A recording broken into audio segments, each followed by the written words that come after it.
ያለም አድርገልኛልና በቸርነት አመሰግንሃለሁ ለዓለም ዓለም አማኑኤል እንገዛልሃለን መድኃኔዓለም ለዓለም አማኑኤል እገዛልሃለሁ ልዑል እግዚአብሔር ልዑል እግዚአብሔር ምስጋና ይገባል ልዑል እግዚአብሔር ልዑል እግዚአብሔር ምስጋና ይገባል ለዚህች ዕለት ለዚህች ሰዓት በሰላም በጤና አደረስከን ለዚህች ዕለት ለዚህች ሰዓት በሰላም በጤና አደረስከን ልዑል እግዚአብሔር ልዑል እግዚአብሔር ምስጋና ይገባል ልዑል እግዚአብሔር ልዑል እግዚአብሔር ምስጋና ይገባል ለዚህች ዕለት ለዚህች ሰዓት በሰላም በጤና አደረስከን ለዚህች ዕለት ለዚህች ሰዓት የሆነውን ማዕረግ የሙሉ ፕሮፌሰርነት ማዕረግ በማግኘት በግቢያችን የአሁን ተመራቂ የሆኑት ፕሮፌሰር ደሴ ጥበበን ወደዚህ እንጋብዛለን።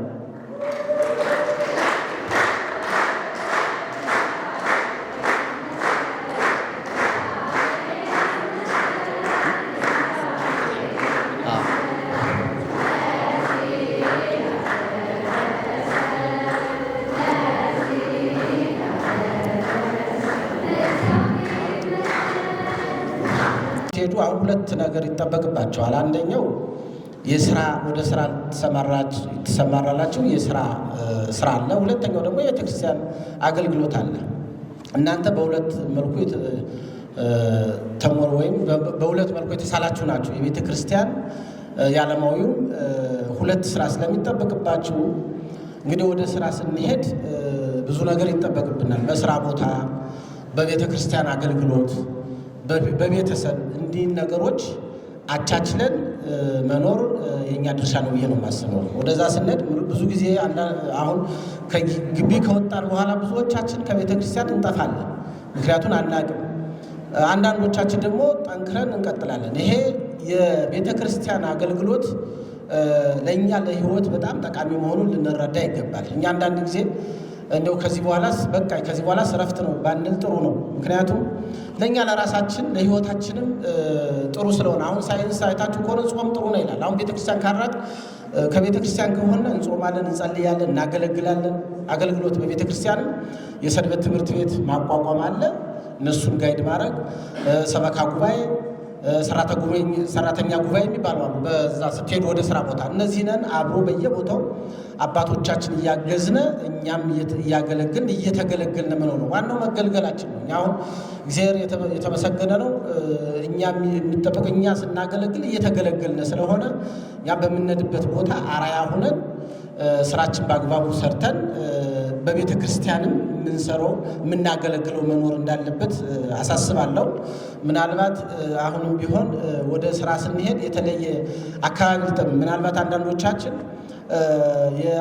ኃላፊነት ልንቀመጥ እንችላለን። የተለያየ ስራ ቢሮ ስለምንቀመጥ ያን የምንቀመጥበትን ለሀገር የሚጠቅም ስራ እንድንሰራ ከዛ በተጨማሪ ደግሞ የቤተ ክርስቲያን ባለን ትርፍ ጊዜ ደግሞ ቤተ ክርስቲያንን እንድናገለግል ብዙ ትጠብቃለች ቤተ ክርስቲያን ከኛል። በተለይ አሁን እንዳያችሁት እንደምታዩት የቤተ ክርስቲያን ፈተና አሁን እየበዛ ሄዷል። ስለዚህ እኛ እዚህ ተመርቀን ሂደን በምንሄድበት ሀገረ ስብከት ራሳችን ሳንደብቅ ወደ አገልግሎት እንድንገባ እንደው በእግዚአብሔር ስም ጠይቃቸዋለሁ። ምክንያቱም አንዳንዶቻችን ጨረስ በቃን እያልን እንትን እንላለን። ሁለተኛ ነገር አሁን ብዙ ጊዜ ከወጣን በኋላ ሰው እናያለን። አሁን እዚህ በኋላ ምናልባት አሁን እዚህ ቅድም ስትሸለሙ የነበሩ ወይም ስታገለግሉ የነበሩ በሰውም አንዳንዶቻችን እኮ ሲደክመን አንሄድም እያልን ግን አሁን ወደዛ ስትሄዱ ጓደኛ እንሂድ ብሎ ላያስገድዳችሁ ይችላል። ይህ ውሳኔው የእናንተ ነው። ከዚሁ ወስናችሁ ቤተ ክርስቲያንም ማገልገል አለብኝ፣ በምሰራበት መስሪያ ቤትም አራያ ሁኜ መገኘት አለብኝ ብለን ወስነን እንድንሄድ እኔ በእግዚአብሔር ስም ጠይቃችሁ ውሳኔ ነው ዋናው ለእያንዳንዱ። አሁን ከዚህ ለደረስንበት ዋናው ዓላማ ወስነን እንሰራለን ብለን ካሰብ እግዚአብሔር ያሳካዋል። እኛ አሁን እዚህ ስንደርስ እግዚአብሔር በሚያውቀው እንወድቃለን፣ እንነሳለን።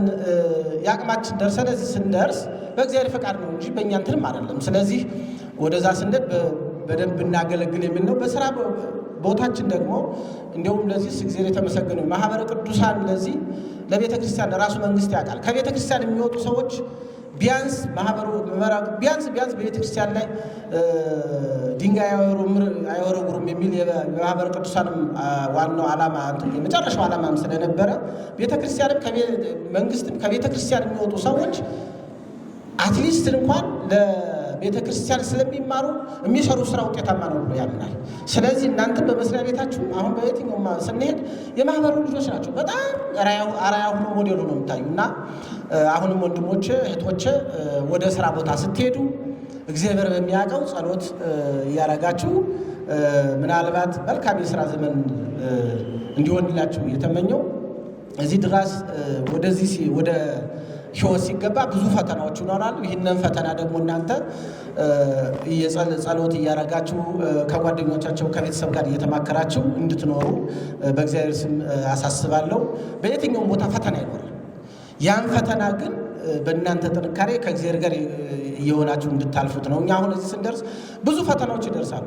ከሰው ጋር በስራ የተለያየ ፈተና ይገጥማቸዋል እና እሱነን እንደው ከምንም በላይ ከቤተ ክርስቲያን ካልተየ ከቤተ ክርስቲያን ካልወጣን ግን ፈተናውን እንወጣዋለን ብዬ አስባለሁ። በምህረቱ ወሰንና ደንበር ልክና መጠን የሌለው ሁልጊዜ የሚያዝንልን የሚራራልን ቸር አባታችን ሁልጊዜ የሚጠብቀን ትጉህ እረኛችን አምላካችን እግዚአብሔር ስሙ የተመሰገነ ይሁን። እንኳን አደረሳችሁ፣ እንኳን ደስ አላችሁ፣ እንኳን ለዚህች ዕለት ለዚህች ሰዓት ለዚህች ቀን በሰላም በጤና በሕይወት አደረሰን አደረሳችሁ። ዛሬ ቀን የተመረቃችሁ ተመራቂዎች፣ የተመራቂ ቤተሰቦች እንዲሁም መምህራን፣ ሊቃውንተ ቤተ ክርስቲያን በይበልጥም ደግሞ ተማሪዎችን ቅድም እንደተባለው በሁለት አፍ የተሳለ ሰይፍ እንዲሆኑ ወደ ግቢ ወደዚህ ወደ ዩኒቨርሲቲ ከመጡበት ጊዜ አንስቶ በመቀበል በመከታተል በመንከባከብ የነፍስ ምግብ የነፍስ ስንቅ የሚሆነውን የእግዚአብሔርን ቃል እንዲማሩ በማድረግ እስከዚህ ሰዓት ኃላፊነቱን ወስዳችሁ እያስተማራችሁ ቆይታችሁ በዚህ ዕለት ደግሞ ያስመረቃችሁ አደራውን ደግሞ የሰጣችሁ የማህበረ ቅዱሳን የሥራ አመራር አባላትና ጠቅላላ የማህበሩ አባላት ሁላችሁንም እንኳን ደስ ያላችሁ፣ እንኳን ደስ ያለን፣ እንኳን አደረሰን፣ እንኳን አደረሳችሁ። እንግዲህ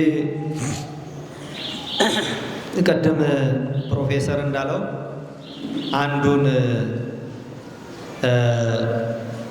እርከን ነው የደረስነው እንጂ አንዱን ምዕራፍ ነው የዘለቅነው እንጂ ሌላ የሚቀጥሉ ምዕራፎች አሉ ማለት ነው።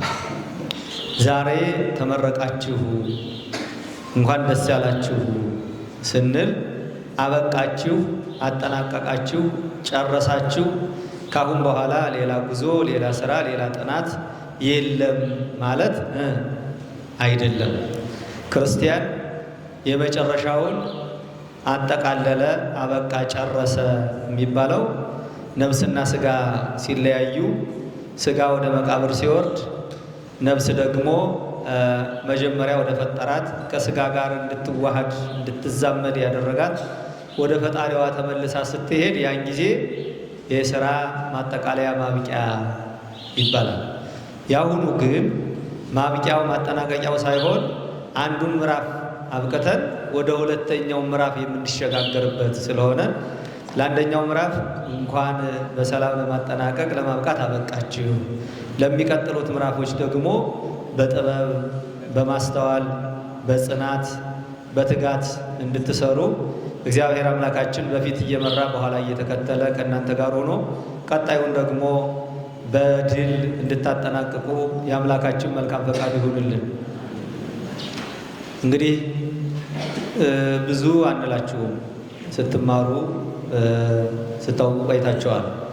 ለብልህ አይመክሩም ለአንበሳ አይመትሩ ይባላል።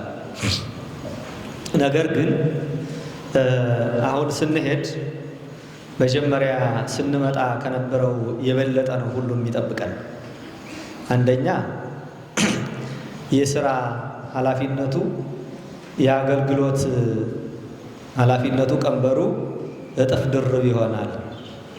ሁለተኛ ደግሞ ፈተናው መሰናክሉ እንቅፋቱም የዚያን ያህል እጥፍ ድርብ እየሆነ ነው የሚመጣው እና በዚህ ጊዜ ማድረግ ያለብንን በማስተዋልና በጥንቃቄ እንድናደርግ አደራ ለማለት ነው የምፈልገው። ለምን ቢባል አሁን ቀደም ወደዚህ ስትመጡ ከግቢ ጉባኤ በፊት የሰንበት ትምህርት ቤት ተመዝግባችሁ ስትማሩ የነበራችሁ ትኖራላችሁ። በአብነት ትምህርት ቤት በሌላም እና እዚያ በፊት የነበረው የተማሪነት የመገልገል እንክብካቤ እየተደረገላችሁ ቁጥጥር እየተደረገላችሁ ነበር። አሁን ተመልሳችሁ ስትሄዱ ግን እንደዚያ በሞግዚት እጅ አትሆኑ ማለት ነው። አሁን እናንተ በተራችሁ በፋንታችሁ ምንድነው የምትሆኑ? ሰበካ ጉባኤ አባላት ሆናችሁ ትገባላችሁ። ሰንበት ትምህርት ቤትን ታቋቁማላችሁ፣ ታደራጃላችሁ። በማህበረ ቅዱሳን መዋቅር ውስጥ ገብታችሁ ትሰራላችሁ። በማህበራት ውስጥ ገብታችሁ ትሰራላችሁ። ስለዚህ ኃላፊነቱ እጥፍ ድርብ ይሆናል ማለት ነው። እንደገና ደግሞ በዚያም ልክ ተጠያቂነቱ መሰናክሉ እንቅፋቱ የዚያን ያህል ይበዛል እና ሁልጊዜ ስንሄድ ጌታ መድኃኔዓለም ኢየሱስ ክርስቶስ ለደቀ መዛሙርቱ የሰጣቸው መመሪያና የአደራ ቃል ለእኛም መመሪያችን እንዲሆን አደራ ለማለት እፈልጋለሁ።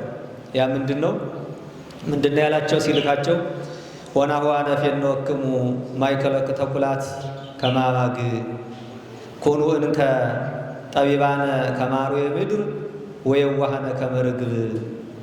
እነሆ እንደ በጎች በተኩላዎች መካከል እልካችኋለሁ። እንግዲህ እንደ እባብ ብልህ እንደ ርግብ ደግሞ የዋህ ሁኑ።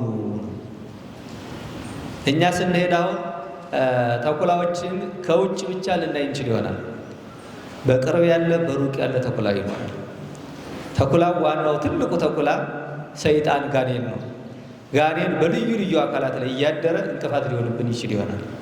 ሰበካ ጉባኤ ላይ ስንገባ ጸባይ የሌለው ግብር የሌለው ሁከተኛ የሆነ ቄስ ቢገጥመን፣ ዲያቆን ቢገጥመን፣ ወይም ሌላም አካል ቢገጥመን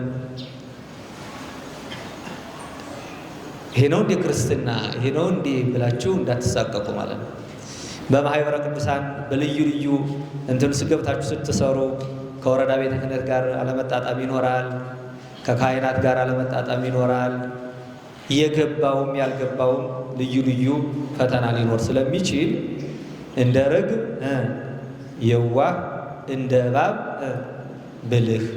በተኩላ መካከል አይደለም የተባለ፣ በተኩላዎች መካከል ነው። ብዙ ናቸው ተኩላዎቹ፣ የምናውቃቸውም ማናውቃቸው። ሆን ብለው በእቅድ በፕሮግራም በዓላማ የመጡ ሊኖሩ ይችላሉ። እንዲሁ ደግሞ ሳይገባቸው ሳያውቁ መሰናክል ሊመጣ ስለሚችል በዚያ ልክ በጽናትና በትጋት መስራት ማገልገል ይጠበቅብናል ማለት ነው። ይሁ ደግሞ የሚሆነው እግዚአብሔር ሲያግዝ ሲረዳ ነውና እግዚአብሔር ከሁላችን ጋር ይሁን። በፊታችሁ ይምራችሁ፣ በኋላችሁ ይከተላችሁ፣ በቀኝ በግራ ጥላ ከለላ ጋሻ መከታ ይሁናችሁ። እሱ ካለ ሁሉም ቀና ይሆናል። ከዚህ ጋር በተያያዘ ብዙ ወንድሞችና እህቶች የሚገጥማቸው ችግር ደግሞ አሁን ቀደም መጀመሪያ የነበረው የተማሪ የመማር ፍላጎት አለመኖርና ብዙ ተማሪዎች ወደ ስራ፣ ወደ ግል ስራ፣ ወደ ግል ተግባር እየሄዱ አይመረቁም ነበር። አሁን ደግሞ ያለው ተማሪዎች ተምረው ተመርቀው ውጤት አምጥተው በዲግሪ በዲፕሎማ በማስትሬት በዶክትሬት ተመርቀው ስራ የማግኘቱ ጉዳይ ለጊዜው ሊቸግር ይችል ይሆናል። በዚህ ጊዜ ብዙ ያየነው ቤተሰብ ራሱ ያሳደገ እናት አባት ተኩላ የምትሆንበት ጊዜ አለ። ወንድም መልካም ፊት የሚያሳይ ምናምን ቢኖር በጽናት እግዚአብሔርን እየጠበቅ እንደገና ደግሞ በጽናት በትጋት ስራ የምንፈጥርበትን ስራ የምናገኝበትን መከታተል እግዚአብሔርን ቅድም ወንድማችን ፕሮፌሰር ብሏል። በጸሎት እየጸለያችሁ ብሏል። በጸሎት መጠየቅ እንደገና ደግሞ መሞከር እንደገና መሞከር እንደዚያ ማድረግ ነው እንጂ ተስፋ መቁረጥ ጥሩ አይደለም እና አደራ አደራ ለማለት እፈልጋለሁ። እንዲያው የመጨረሻ መሰናክል እንኳን ቢገጥመን በቢሮ ስንገባ ቢሮው እኛ እንዳሰብነው ላይሆን ይችላል። ከእኛ ጋር ካላበራችሁ ካልተባበራችሁ አብራችሁ ካልሆናችሁ የእናንተ ሕሊና የማይቀበለው ሊኖር ይችል ይሆናል። እንደው ብዙ አሁን የማይገለጥ መገለጥም የሌለበት ነገር ቢገጥመን ይህን ጸሎቱን ጊዜ ብትጸልዩ ደስ ይለኛል። አዲስ ጸሎት አይደለም። ትንቢተ ዕንባቆም ምዕራፍ 2 ላይ ያለ ነው። እኔ ያነበውና አብረን ብለነው ስናበቃ ይህን የእግዚአብሔርን ቃል ስንቅ ትጥቅ አድርገን መሄድ ይጠበቅብናል ለማለት ነው። መጀመሪያን ያነበዋለሁ። ምንም እንኳ በለስም ባታፈራ በወይንም ሐረግ ፍሬ ባይገኝ የወይራ ስራ ቢጎድል እርሾችም መብልም ባይሰጡ በጎችም ከበረቱ ቢጠፉ ላሞችም በጋጡ ውስጥ ባይገኙ እኔ ግን በእግዚአብሔር ደስ ይለኛል፣ በመድኃኒቴ አምላክ ሐሴት አደርጋለሁ። ለምን? የዘገየ ቢመስልም ቀድሞ ይመጣል እና ይህን ሁልጊዜ እንድንል ለማለት ነው። እስኪ እኔ ጋር አብራችሁ በሉ። ምንም እንኳን በሉ እስኪ። አይሰማኝም። በለስም ባታፈራ በወይንም ሐረግ ፍሬ ባይገኝ የወይራ ስራ ቢጎድል እርሻዎችም መብልን ባይሰጡ በጎችም ከበረቱ ቢጠፉ ላሞችም በጋጡ ውስጥ ባይገኙ እኔ ግን በእግዚአብሔር ደስ ይለኛል፣ በመድኃኒቴ አምላክ ሐሴት አደርጋለሁ። ጌታ እግዚአብሔር ኃይሌ ነው። ማን ኃይሌ ነው? ይህን እየጸለይ መበርታት፣ መጠንከር፣ ወደፊት መዘርጋት፣ ያ ማለት ወደፊት መገስገስ እንድትችሉ እንድንችል ለማለት ነው። በሆነው ነገር ሁሉ መሰናክል እንቅፋት ቢመጣ ወደኋላ እንዳትመለሱ። ማኅተም ሲታሰርልን አደራ ነው። አደራ ደግሞ በመሰናክሉና በእንቅፋቱ መካከል ጸንተን እንድንቆም ለማድረግ ነውና እግዚአብሔር አምላካችን ከሁላችን ጋር ይሁን። ለዚህ ዕለት ያበቃችሁ አምላካችን ክብር ምስጋና ይድረሰው። ለበለጠ ክብር፣ ለበለጠ ስራ፣ ለበለጠ አገልግሎት እንድትበቁ ደግሞ እውቀቱን፣ ማስተዋሉን፣ ጥበቡን ሁሉ ያድላችሁ። ገደሉን መንገድ ያደርግላችሁ። ጨለማውን ሁሉ ብርሃን ያደርግላችሁ። በምትሄዱበት መንገድ፣ በምትሰማሩበት የሥራ ዘርፍ እሱ ሞገስ፣ ውበት፣ ጸጋ፣ ሀብት እንዲሆናችሁ መልካም ፈቃዱ ይሁንልን። እግዚአብሔር አምላካችን ከሁላችን ጋር ይሁን። ሁላችንም ለጸሎት እንነሳ። ቅዱስ ቅዱስ ቅዱስ ተብሎ